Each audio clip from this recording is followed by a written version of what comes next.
हाय. तर मी आज पावभाजी करणार होते. तर पावभाजीसाठी मी सगळं तयारी वगैरे करून घेतली होती. सर्वात आधी तर मी बटाटा चिरून वगैरे घेतला. शिमला मिरची, गाजर, फ्लॉवर, ग्रीन पीस हे सर्व व्यवस्थित चिरून धुवून वगैरे ठेवलं होतं. नंतर मी आलं लसणाची पेस्ट करून घेतली. टमॅटोची प्युरी केली. कांदा चिरून घेतला आपल्याला फोडणीसाठी. ते सर्व झाल्यावर मी कुकरमध्ये सगळ्या भाज्या एक एक करून टाकल्या. ते झाल्यावर व्यवस्थित शिजायला वगैरे घातल्या. ते शिजून झाल्यावर मी त्याला व्यवस्थित बारीक वगैरे करून घेतलं. कलरसाठी मी बीट वापरलं होतं, कच्चंच वापरलं होतं. बीट बारीक चिरून त्याची प्युरी बनवून घेतली.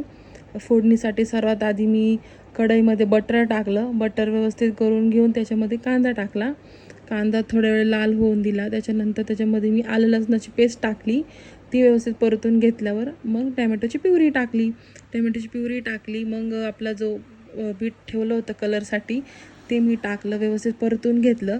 त्याच्यामध्ये ग्रीन पीस टाकलं आणि हे सगळं मिश्रण मी झाकून ठेवलं. त्याला थोडंसं तेल वगैरे सुटलं. ते झाल्याच्या नंतर त्याच्यामध्ये मी मसाले टाकले. सर्वात आधी मिरची पावडर, गरम मसाला, पावभाजी मसाला हे तिन्ही मसाले व्यवस्थित टाकून त्याला व्यवस्थित मिक्स करून घेतलं.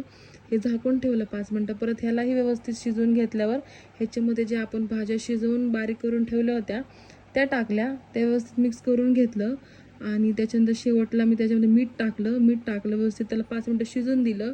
खूप छान वास येत होता. कलरही खूप छान आलेला होता. नंतर शेवटला मी त्याच्यावर बटर वगैरे टाकलं.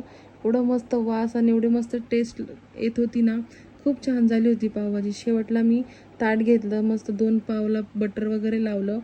ते व्यवस्थित गरम वगैरे करून घेतलं आणि ताट सर्व केलं.